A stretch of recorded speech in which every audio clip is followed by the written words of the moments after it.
And so the purpose of this particular academy, and it's one of our signature programs, but the purpose of this academy is to, again, provide that access and exposure for students who are interested in the business side of agriculture. Welcome to MeatsPad. In collaboration with the American Meat Science Association, it's a platform dedicated to share breakthrough knowledge that is accessible to the global meat industry. On each episode, you'll have the opportunity to listen and learn from meat specialists and professionals about the whole meat industry. This podcast is brought to you by the U.S. Meat Export Federation, Ultrasource, equipment and supplies for the meat and food industry. Hello, meat folks. Welcome back to the MeatsPad podcast. It's your happy and hungry host, Phil Bass. I have an individual here I met a couple of years ago, Derris. We met in Reno, I believe, for the very first time. Is that right? Okay. Mm-hmm. And had some really cool conversation. We'll get into the conversation that we initially had, but even more so here at the Reciprocal Meat Conference in Oklahoma City this year, Derris has brought to the forefront an association that is we're trying to partner a lot more with, and I'm learning a lot more, and I'm excited about this. I'm loving the different ideas that we can both share across disciplines here. And so, Derris, first off, welcome to MeatsPad. Thanks for having me. Awesome, and tell us a little bit about the MANRRS. The MANRRS Association, if you will. Yeah, so MANRRS stands for Minorities in Agriculture, Natural Resources, and Related Sciences. It's an organization that's near and dear to my heart. I've been a member of the organization since 2001 when I started my collegiate journey at Tuskegee University, and continue to be a member today. I like to say that, or attribute a lot of my career path to the doors, opportunities, and access that MANRRS has provided for me, and it continues to provide for thousands of students across the country. So we are a national organization. We have chapters across the country and also have international chapter in Ghana, as well as some territorial chapters in Puerto Rico and the U.S. Virgin Islands. And so we've expanded our reach, started in 1984 on the campus of Michigan State University. In 1985, some like-minded students at the Pennsylvania State University had an organization called Minorities in Agriculture. And so those two organizations kind of coalesced, and by 1989, what we now know as MANRRS was formed. Yeah. So okay. So let's talk a little more about what it is that it provides to its membership, and especially for those out there that might have interest in it. How can they engage? So when I boil it down, I always say MANRRS provides access and opportunity. Yeah. And so the intellectual capacity and the ability of our students to learn, that is kind of goes without questioning. But when I realize what some of the barriers are in terms of entry into the agriculture, natural resources, and related science space, a lot of that has to do with just access or the lack thereof, or the lack of exposure to opportunities. And so the biggest thing that I think MANRRS provides to its members and memberships is the access and opportunity to participate in this space, and also gives students the platforms that they need to put their skills on display. So they work very hard in their academic pursuits and in hopes of ultimately landing a career, but a lot of times they just don't know where they're ultimately going to land. And so through various impactful programs, strategic investments, and scholarships and other things, MANRRS helps to kind of solidify that pathway and to kind of give them the runway to take off. Yeah. I mean, I definitely see the leadership development opportunities which are involved, and you used a very specific word, the exposure part, and I love that. There's no question anybody listening to this podcast knows that we need more people working in agriculture, and especially in the meats world right now, which you and I live in, and exposing folks that maybe otherwise didn't even know this was an opportunity to a really cool and a potential career path, right? So yeah, and tell us a little bit more about, there's one particular program that you mentioned in your talk, and for those who didn't get a chance to listen to Derris's talk, first off, you're an amazing speaker, by the way. Okay, We will have recordings of the talks from the Reciprocal Meat Conference at some point on meatscience.org website. But you mentioned a program called the Smart. I'm just going to call it Smart Program, I guess. You can tell me more. Let's talk a little bit more about that, because I get really excited when we start bringing in the business side of things into agriculture. Absolutely. And so the SMART Academy is an acronym for Sales, Marketing, Ag, Retail, and Technology. And that was actually the brainchild of our CEO, Miss Ebony Weber, who actually has a business background.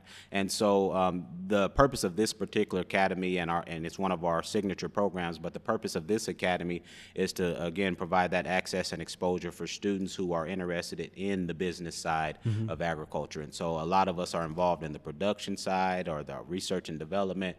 But ultimately, somebody has to sell, market those products, come up with creative ways of penetrating different markets and things like that. And so the Sales, Marketing, Ag, Retail Technology Academy, or the SMART Academy for short, is designed to provide that. And so working with top-tier companies that are involved in commodity trading, that are involved in sales, marketing of commodities, and further processed or value-added products, really just giving our students some exposure to the opportunities beyond the farm gate, or beyond the ranch, or beyond the fields, and how they can really turn those products into profits and revenue streams and enterprises for whether they be entrepreneurs themselves, or if they're working for some of the larger and multinational companies that we tend to work with. I remember Dr. Gary Smith saying, and I've said this before on this podcast, but I remember him saying, agriculture without profit incentive is merely gardening. And we have to figure out the business side of things. Absolutely. And I recall you talking about how maybe rubber boots and hard hats isn't for everybody, but there is a spot for everybody within this business, and this sounds like the opportunity. Yeah, absolutely. It's one of those things that we just completed the Gate to Plate program with AMSA and MANRRS, Cargill, and Taco Bell, and so that kind of is an example of how you can kind of find your way in agriculture. And so we started off on the ranch, where some of the students were there sorting cattle and kind of selecting cattle and things like that, and we ended up in a Taco Bell R&D kitchen where students had the opportunity to create some of the novel products, and to me that kind of resembles the SMART Academy, or what your point in terms of not everybody's going to be boots on the ground. They don't want to be knee deep in cow manure or in their hands in the dirt, but they still want to participate in the industry, and there is a space for them in the industry. A lot of our students see themselves as the Wall Street type, and if you think about the Chicago Mercantile Exchange and all of those things, all that is just the livestock version of Wall Street, and so it's very it's important. The literal stock market, right? Yeah, and so the literal stock market, the livestock market. So exactly, and so it's very important that again we provide the opportunities for students to see themselves in those spaces as much as we allow them to see themselves in the plants and in the fields. Yeah, we have those that numbers come easy to them, and they can see patterns in a scatter plot or something. And oh my gosh, what a great opportunity for folks with those interests. Absolutely. And so again, we're working on identifying some founding partners for that particular program. And so again, for those in the audience or are listening, if you want further information, you can look at MANRRS.org or contact our CEO, Miss Ebony Weber. But again, looking for founding partners, mentors, leaders, supporters that are again helping us, that would like to help us to get that program off the ground. So again, we're hoping to launch our first cohort of that program in May of 2025. Well, you're a meat scientist, so you probably don't need a lot of help from me, but if I can help in any way in the merchandising side, I'd be more than happy to join up and collaborate. The more the merrier. Well, and I want to shift gears now because you're a meat scientist, and it goes back to our initial conversation. I have no idea how we got to where we were in that conversation, other than the beer led us that way. I was going to say we were at the bar. Yes, but you were telling my students and I about how you go about teaching meat science and really the entire meat animal life cycle using the rabbit. So describe that to our audience, if you will. Yeah, I can kind of consider myself a non-traditional agriculturalist, non-traditional meat scientist, because I didn't come from the typical background that a lot of meat scientists kind of, the path that a lot of them take. And so when I think about meat science, I maybe think a little bit outside the box, but a lot of our students, and I think this is the case across the country, fewer and fewer of our students are coming from that traditional background, fewer are coming from a farming background, a livestock production background. And so when we start thinking about training the contemporary student, a lot of times cows and pigs and things like that, one, it takes a lot of resources, and two, they can be intimidating if it's not something that you've grown up around.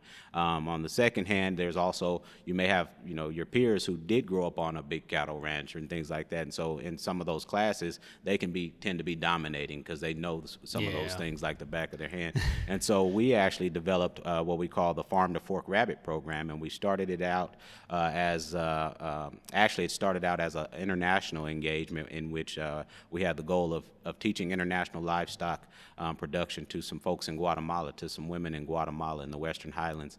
And we got down there, we again, typical mindset, we were going to show them how to raise cattle and just change their whole life. And we got there and realized that they didn't have the water resources, and again, some of those same barriers that prevent even academic institutions from having large farms are the same challenges they face. And so rather than being dismayed, we kind of went back to the drawing board, myself and Dr. Jessica Graves, and we basically came up with our rabbit model. And so we started out with our own money, out of our own pockets, went to Lowe's, bought some 2x4s, some wire, and bought a buck and 3 does. And we told the students that they had to build a rabbit hutch, they had to feed them, and then basically at the end of that semester, we made rabbit tacos. And so that basically became, is a running joke, but the students love it, and they always ask, well, how do you get the students to eat the rabbits at the end of the semester? I said, my one rule is they can't name them at the beginning of the semester. And so as long as they don't name them, they're usually okay. But that really does provide us with the opportunity to show or demonstrate the entire life cycle of a production animal in a single semester, right? So we can basically build a hutch, breed the buck to the does, and we'll have a kit of baby rabbits, in a couple of 4 weeks or so, and then they'll raise those, and again, at the end of the semester, they have a product that they can actually harvest. But it empowers the students to make management decisions, breeding decisions, nutritional decisions, culling decisions. You got some moms aren't producing, or you got some males who may not breed well. So again, you have to make those real life decisions, and then ultimately, again, you can transition and extrapolate that to larger livestock models. So it's just a micro model that kind of levels the playing field amongst the students, but also gives them, again, a tangible example of the full life cycle, the full farm to fork life cycle of a production animal. Since 1883, Ultrasource has been a trusted supplier to the food industry. Ultrasource provides superior kill floor, processing, packaging, and labeling equipment and operational supplies.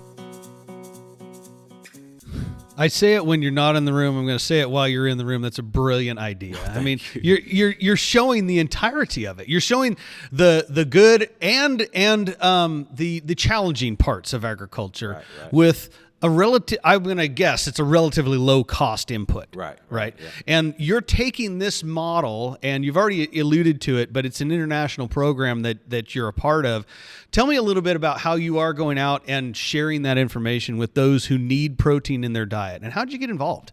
Yeah, so we consider this a train-the-trainer model. Yeah. And so, again, the stateside component of that is when the students enroll in the class, usually in the fall semester, and we'll train them up on, again, rabbit husbandry, how to raise the animals, how to properly take care of them, and then how to humanely harvest those animals. And then we export that knowledge. So our students then go on a study abroad trip to Guatemala each year over their spring break. So they dedicate their spring break to going and then exporting that training to the target populations in the Western Highlands. And so when we initially got there, in the community that we initially surveyed, they are typically having households. It's a very matriarchal society, and so they have households in the 10 to 12 person range. Wow. And we did a survey and found that they were basically able to feed that entire household a animal-based protein meal 1.1 times a week. And so that's not one day a week, but that's one meal out of the quote unquote 21 meals you would have in a week. And so again, through teaching them how to raise rabbits, empowering them with the skill set, showing them how to build hutches, do all those types of things. We went back several years later and actually found that intake has gone up to about 4.4 times a week. Wow. And so about a 400% increase. And not all of them are consuming rabbits. Some of them are consuming the rabbits. Some of them are raising the rabbits, selling the rabbits, and using that revenue to buy beef, pork, chicken, Sure. fish, and other protein sources. And on top of that, being very resourceful, a lot of textiles and things that we purchase come from Guatemala. They're very resourceful, very good at textiles and things like that. And so we actually, they've actually educated us and kind of reciprocated that, and we've actually learned how to tan those rabbit hides and actually use those byproducts as well. And so they're making, purses and little baby booties and all kind of stuff out of the rabbit hides. And it's just kind of a very sustainable model. Yeah. As you mentioned, a low input model. And again, rabbits breed like rabbits, and so it's been fun. They are a prolific species, aren't they? Absolutely. Well, and the other thing that just really caught me, I mean, the brilliance of using the rabbit instead of, say, a pig or chicken, is they're herbivores that they grow on grass. Mm-hmm. Chicken needs some actual grain or something in their diet. And yeah, I'm sure that the rabbit will grow much more if you can supplement them, but they can just grow on leaves. Yeah. It's an amazing animal. And not only that, but their feces is actually an amazing fertilizer. Yeah. And so what we've seen, again, talking about the sustainability of the model, is that, again, the folks in Guatemala and my students here stateside, they've done things like created different fertilizers. Or we had one lady in Guatemala who was basically had a rabbit hutch here, and next to the rabbit hutch was her cilantro field. And so she was essentially using the rabbit fertilizer or feces to fertilize her cilantro field. And I mean, she had a huge cilantro crop. And so, just seeing the full circle sustainability of the model has been really, really rewarding. This is clearly thinking outside the box, man. I mean, I grew up eating rabbit. It wasn't a regular occurrence, but it was the old Italians that I lived in and around with. They appreciated it. Not something you run into very often, though. And so you looked at a completely different species from our very traditional ones. You're teaching the whole life cycle of a meat animal, and now you're also exporting that information and knowledge to areas of the world that truly need protein in their diet to thrive, right? And one of the more rewarding things that I get out of it is seeing the students as practitioners. Yeah. So again, a lot of times students see themselves and they think, once I get my degree, I'll be a scientist, right? And I like them to think that you're a scientist right now in the pursuit of your degree. And the degree is not going to change whether or not you are a scientist or not.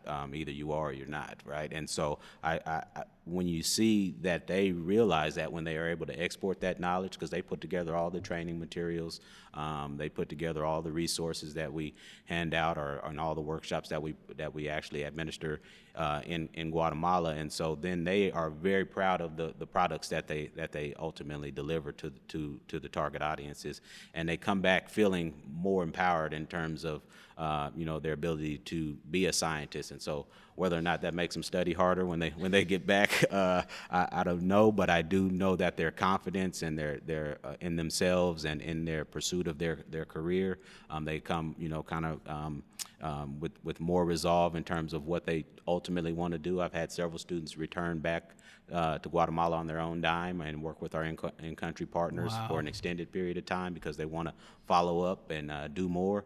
And so again, I think we really pride ourselves in training globally minded students, and then also, again, like I said, it's just rewarding to see that light bulb go off and they realize that I truly am a scientist in the midst or in the pursuit of a degree, as opposed to someone who's trying to become a scientist when I get a degree. So. Yeah. Well, and I've said this before. I've done an interview with Amy Seward, Dr. Amy Seward, and about giving back and serving others. And there's something innate in the human experience that it makes one feel good to give back. It builds your confidence, like you said. It gives you purpose, and that's really important. The other thing too, though, that, Francisco and I say this all the time on this podcast is, if you can go outside of your little world, you experience other places in the world, other cultures, you're going to learn something. You're going to make different connections in your brain that you're not going to get by just kind of staying in your little community, right? Absolutely, yeah. That's been, to me, I always tell the students, I learn something every year that we go back. It's actually one of the events that we do, or one of the activities that we do, is we also always go to a local slaughterhouse on Market Day, which is Wednesday, happens to be Wednesday in this community. And so 3 a.m. in the morning, we get up and we go and watch them harvest the animals that are ultimately going to be in the market that day. Wow. And so what's really cool about it is a lot of times the students that are in attendance or are on the trip have taken my meat science class on campus, and they get to see all the hoists and the saws and the automated equipment, semi-automated, that we have on campus. And then we go, and these 60, 70-year-old guy is slinging an axe, and he doesn't miss a beat. I mean, he'll split that thing better than I can split it with my Jarvis Buster saw. And he's slinging a hatchet, and so it's awesome, because I tell the students, when the equipment breaks down, when you get frustrated because your brand new bandsaw's not working and things like that, just think about how resourceful these individuals are. So I every time I go, I learn a new skill, a new way to make a cut, a new way to do something that I may not have done known before. And so you got to be a lifelong learner, and then understand that there is, again, reciprocity when you're not there just to teach, but you're also there to learn. And whether that's actual technical skills, or if that's just some cultural competence, whatever it is, you should add to your skill set and add to your overall capabilities. And I think 99.9% of the students, and even the faculty that go, come away with that experience. Yeah, just because maybe they don't have a degree doesn't mean they don't have something to teach you, right? Absolutely. Yeah, I learned so much from those guys. I mean, they teach you how to do everything. Yeah. All right, last question. I like to ask all the folks I'm interviewing is, how'd you become Dr. Derris Burnett? Well, that's an interesting and you have a cool story, so I want you to tell this. I'll tell the story. So again, I'm a city kid from Denver, Colorado, born and raised, and so I grew up. My mom let me have, I always had animals, so my mom let me have snakes and alligators or caimans. I didn't have any alligators, but I had caimans, I had iguanas, water dragons, all kind of stuff.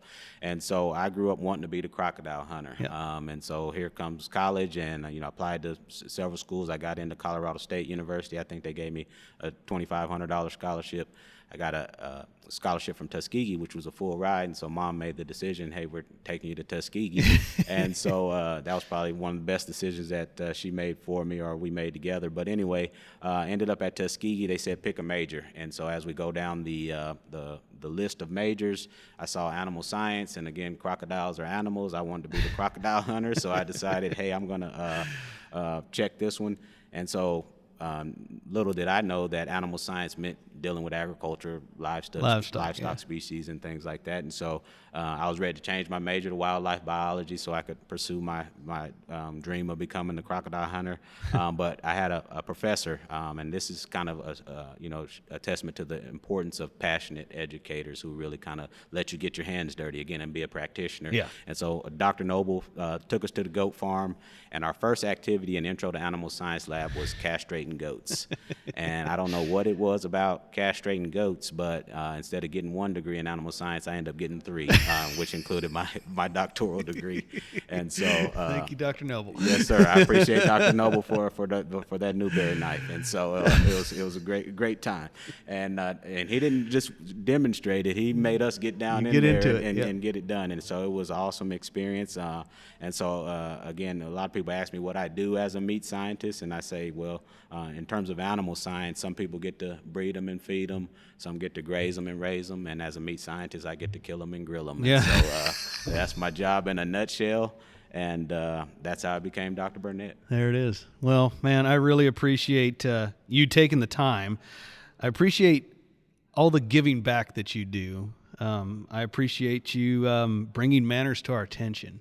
We need this. It's good to get different perspectives, especially some of the folks that maybe don't know that animal agriculture is a career path, and you're doing that, man. I appreciate that. Well, I like to say that, meat science and muscle biology is how I make a living, but MANRRS is what gives me life. And so, it's never, a heavy lift for me to talk about MANRRS. Again, I attribute a lot of my career path to my involvement in MANRRS. I consider myself both a benefactor and a beneficiary because MANRRS gave so much to me. But to your point, now I have the opportunity to give that back to the now generation of students. So we don't call them the next generation. We call them the now generation because they are solving problems and taking care of issues right now. So it's easy work for me. All right. Well, let's keep this conversation going sometime. Absolutely. Very Thank good. you. Thank you.